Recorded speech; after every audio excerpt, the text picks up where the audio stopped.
change the blankets or the material in my oven today, and thought it would be a really great opportunity to show you guys how to set up your ovens for baking.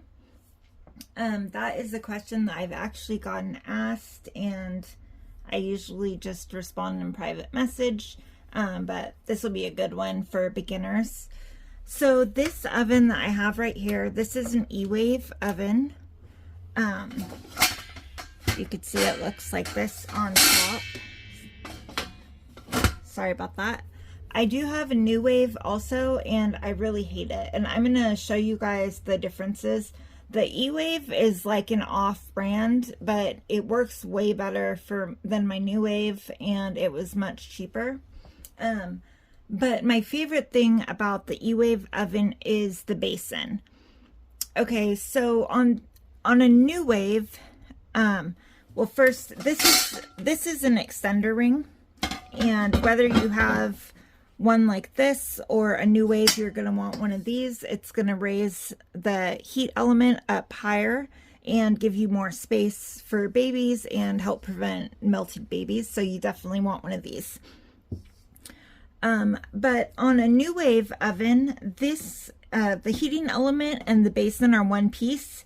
You would lift it up, the inside would be hollow, and it would set down on top of your dolls that would be in the bottom. What I love so much about this oven is the lid is separate. The lid is small, the heating element is there, but I have a nice deep basin. So when I'm setting the lid on, I just set it on. I don't have to worry about trying to get it over exactly right. I don't have to worry about if limbs are hanging out a little over to the side and pushing them in and risk hitting, having them hit the sides. So I really like this oven. If you can get one like this, I really recommend it. It is just so much easier to use. All right, so I have my empty basin here. And I start with just some regular polyfill, and I just kind of want to fluff it around, and I'm just doing a thin layer on the bottom. And that is good. I could probably do with a little bit less, but I just don't want any chance of my vinyl sitting on the very bottom on the glass where it could get hot. And that's going to be exactly the same with your nuwave. You want a little layer of protection there. And for my cloths, I use these, just Gerber cloth diapers. You can also use like cheesecloth, muslin blankets. You can use a towel, but you want to be mindful of the texture on the towel. If there's a pronounced pattern, you can get that pattern left on babies. You would definitely want it to be white. If it's colored, it will stain the vinyl when you bake it. And I'll show you, I have not changed the cloth in my oven for probably almost 2 years or so, but eventually your cloth will look like this. It will get burnt very slowly over time. So when it starts looking like this, that's when you want to change it. So what I do is I just take some cloth diapers, and I usually use 2.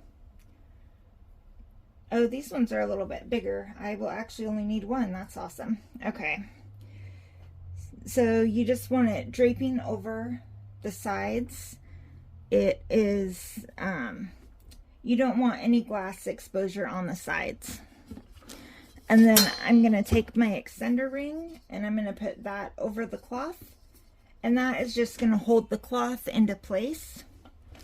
And you could see in here, that makes a nice, perfect spot. I have a kit here, and let me see. I'm going to raise you guys up here so that you can look down into the basin. Okay, that should work.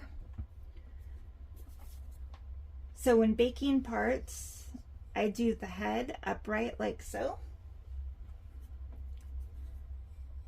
I will put the arms like this. If the baby has open fingers, sometimes I will put the arms like that so that they're not hitting the bottom. When they get hot, it can misshape the vinyl, and that's a bit of a hassle later on. And again, when you put it in, you just want to make sure you're not touching any glass if it comes off.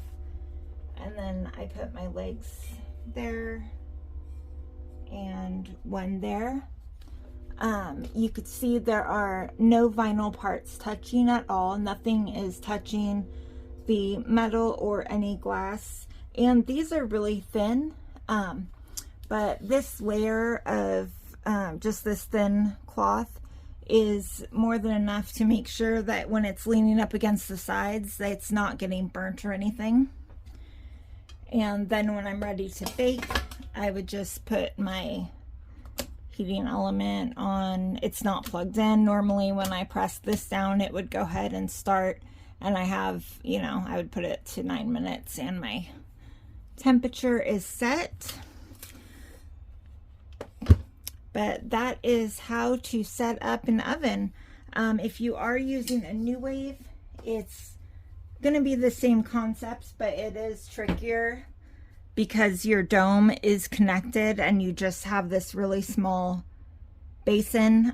So for that, you would do the same thing. You would put a tiny bit of polyfill. You would do your cloth, and then when you put your basin on, you just want to make sure that your cloth is sticking up around the baby so that the basin's not in direct contact. You do want to make sure that your parts aren't touching. You don't want anything like, you know, this on top of each other. If you heat vinyl touching, it can stick together a little bit. It's not gonna like mold together into one where you can't get it off, but it can stick enough that when you pull it apart, you can have some paint damage. So you definitely want to make sure that no parts are touching each other, no parts are touching the glass, no parts are touching the metal. All right, guys, I hope that that was helpful to some of you, and I will see you in the next one.